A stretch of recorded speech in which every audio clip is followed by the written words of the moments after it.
Bismillahirrahmanirrahim. Uhayyikum bitahiyyatil Islam wa bitahiyyati ahli salam.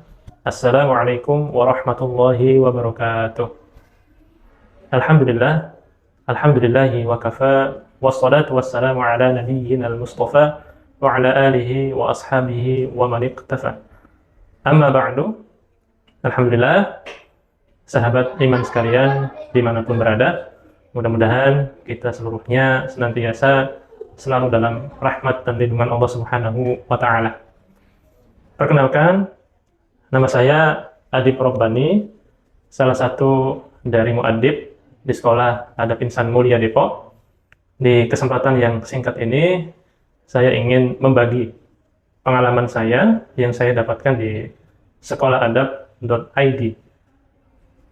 Tidak sedikit dari kita ketika ditanya apa yang memotivasi dirinya sehingga dia bersemangat dalam membaca Quran, bersemangat dalam menghafal Al-Quran, bersemangat dalam mempelajari Al-Quran, kebanyakan akan menjawab bahwa semua itu merupakan ibadah-ibadah yang utama, ibadah-ibadah yang penuh dengan fadilah yang istimewa. Misalnya, Nabi Muhammad SAW pernah mengatakan, "Man qara'a harfan min kitabillahi falahu bihi hasanah. Fal hasanatu bi'ashri amthaliha." Barang siapa membaca satu huruf saja dari Al-Quran, maka baginya satu kebaikan, dan satu kebaikan itu dihitung 10 kali lipatnya.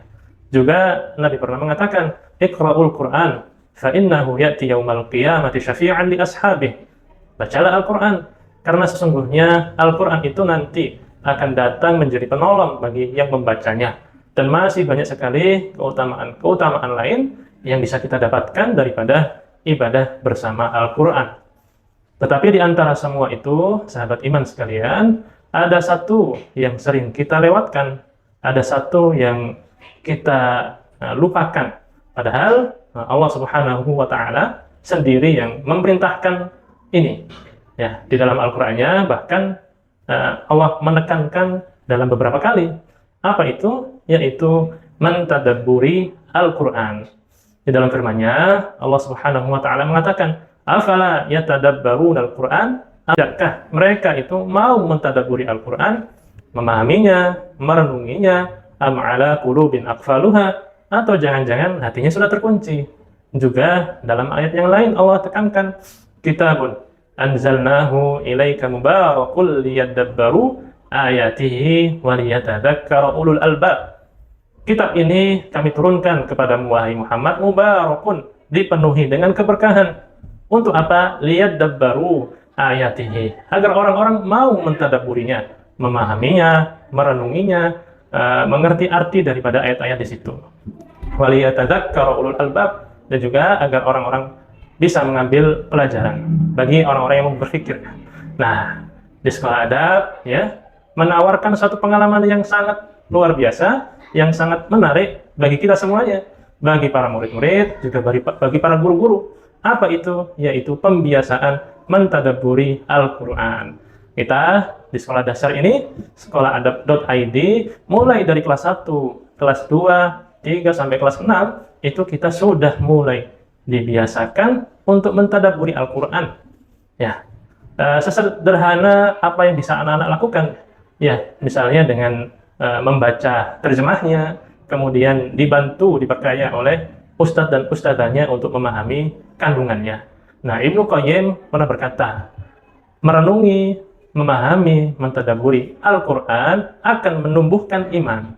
Adapun sekedar membacanya, maka hal tersebut bisa dilakukan oleh semua orang, termasuk orang yang fajir, orang yang suka berbuat dosa, termasuk juga orang munafik, yaitu orang-orang yang tidak jujur imannya. Maka ini satu pengalaman yang sangat menarik yang saya dapatkan di Sekolah Adab.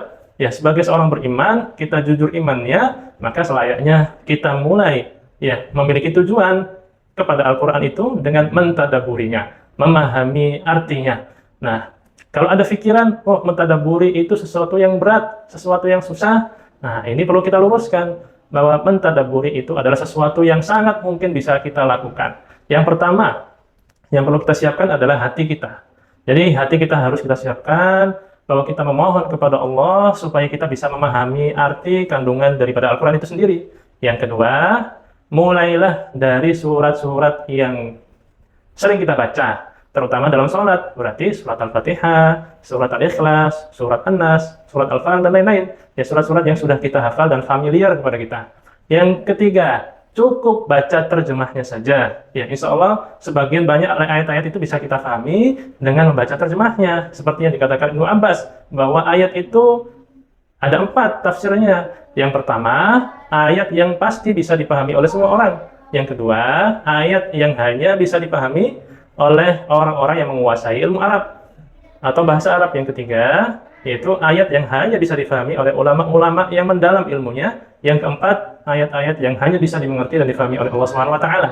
Nah, sebagian besar itu adalah nomor 1 dan nomor 2. Maka membaca terjemahnya itu bisa membuat kita memahami isi dan makna daripada ayat-ayat Al-Quran. Yang ketiga, lakukan itu secara berulang-ulang dan renungi. Jadi membaca terjemahnya, direnungi, diulang-ulang dengan hati yang penuh harap kepada Allah untuk memahami kandungannya. Insya Allah itu cukup membuat kita bisa mentadabburi Al-Quran. Maka ini saya bagi kepada para sahabat iman sekalian, mari kita kuatkan pengaruh Al-Quran dalam jiwa kita. Tidak cukup dengan membacanya, tapi dengan mentadabburinya. Ya, mungkin itu yang bisa saya sampaikan. Kurang lebihnya mohon maaf. Akhirul kalam. Wassalamualaikum warahmatullahi wabarakatuh.